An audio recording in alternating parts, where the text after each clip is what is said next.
എന്തേ എന്തല്ല കാക്കച്ചിയുടെ ചോറ്റുപാത്രം. കാക്കച്ചി ചോറ്റുപാത്രത്തിൽ നെത്തോലിക്കറി, ചോറ്, പിന്നെ നമ്മുടെ ബീഫ് ഫ്രൈ.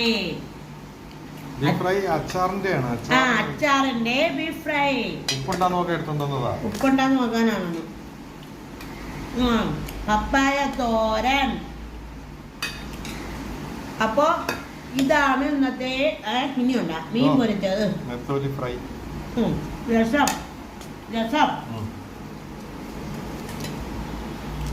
ഇതാണ് ചോറ്റുപാത്രം. ബീഫ് എടുത്ത് തിന്ന് നോക്ക്, എന്നിട്ട് പറ ഉപ്പുണ്ടാന്ന് നോക്ക്.